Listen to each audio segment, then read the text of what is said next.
Kemarin itu kenapa Meme mandi kembang? Iya, karena adat saya Jawa dan Madura saya masih kental, Mbak. Dan ke-Chinese-an saya juga kental. Jadi mau tidak mau, suka tidak suka, saya masih memakai tradisi-tradisi yang ada. Jadi kalau di Hong Kong saya Lebaran Cina saya harus melakukan seperti ini, seperti itu tuh saya mengikuti tradisi keluarga saya. Jadi kemarin Meme ruatan dan suatu saat Koko Thomas juga ruatan. Jadi kita kita kita selalu ada apa ya? Ada tradisi. Satu-satu tempat mungkin tidak sama, satu-satu tempat tidak sama dan saya tidak bisa menjelaskannya untuk apa dan kenapa. Karena ini adalah tradisi keluarga kami.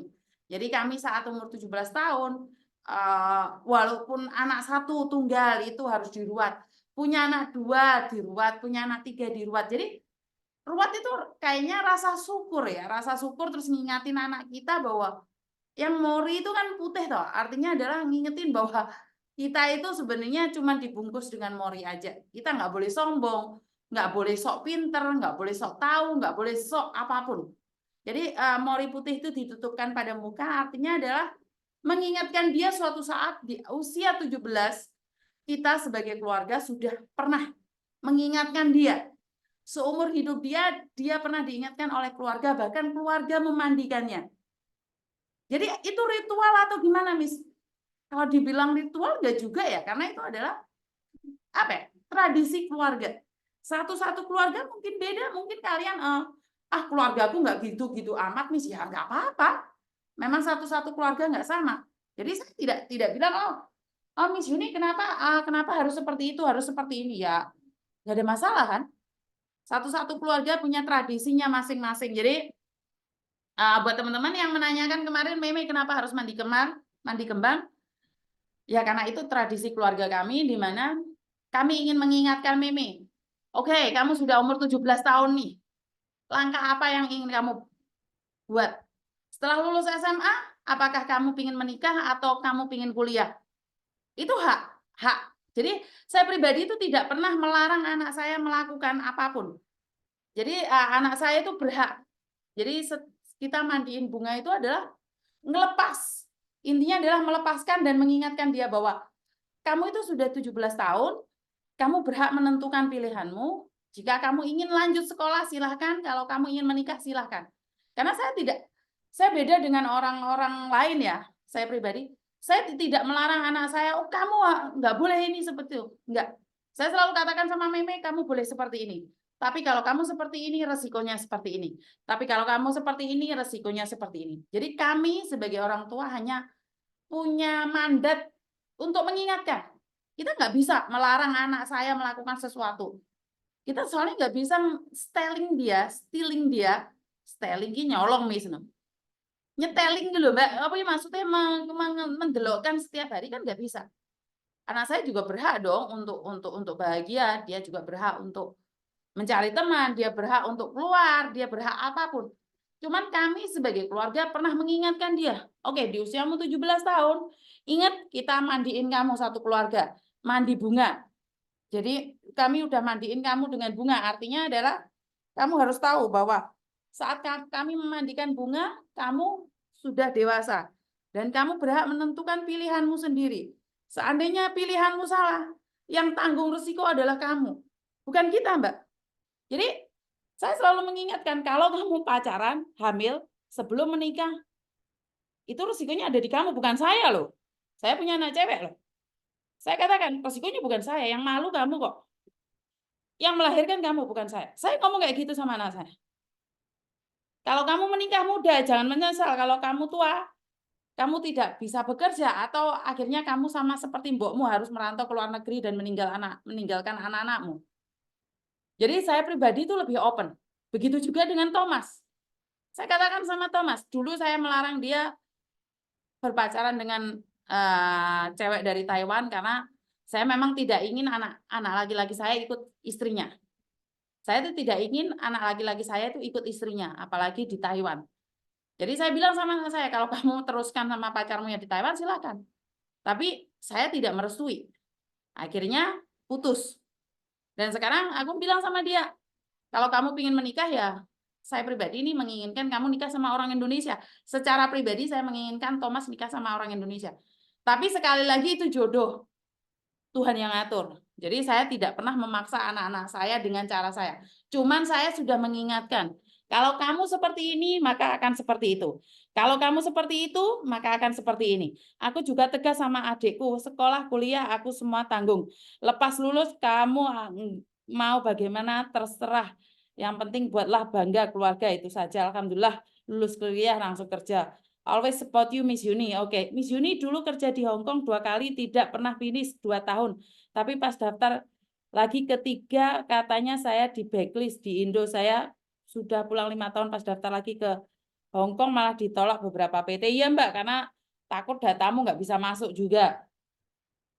Pagi Miss, terima kasih. Jadi banyak nih teman-teman yang apa ya? Ini harus contoh Miss Yuni biar anak nggak tertekan. Iya Mbak, akhir-akhir ini kita menuntut anak kita sempurna.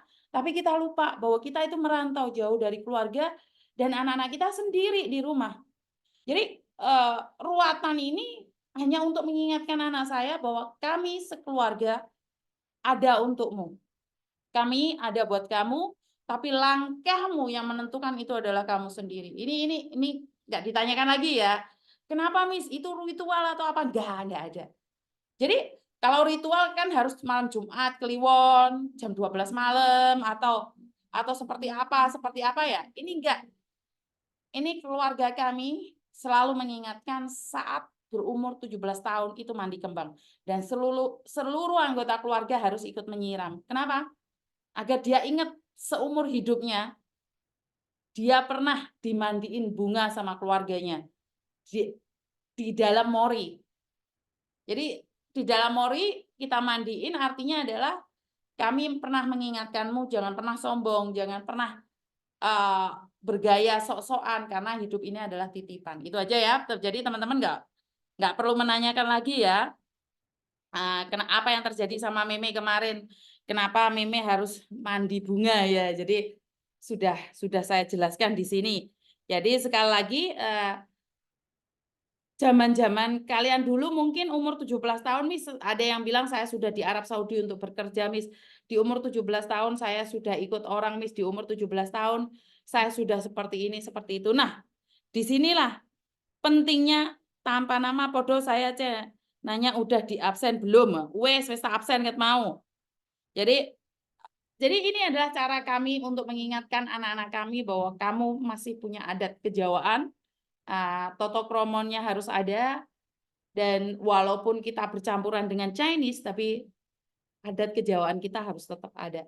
Saat saya ada di Hong Kong, saya tetap memakai tradisi-tradisi Jawa saya, tradisi Chinese saya masih tetap pakai. Jadi ada yang bilang nih, Meme kemarin jualan makanan itu kok anaknya di Pulau Soro kongkon dodolan di sekolahan, uang tuane di luar negeri kok nggak ngekei uang buat anak-anaknya. Ini tanggapan yang salah ya.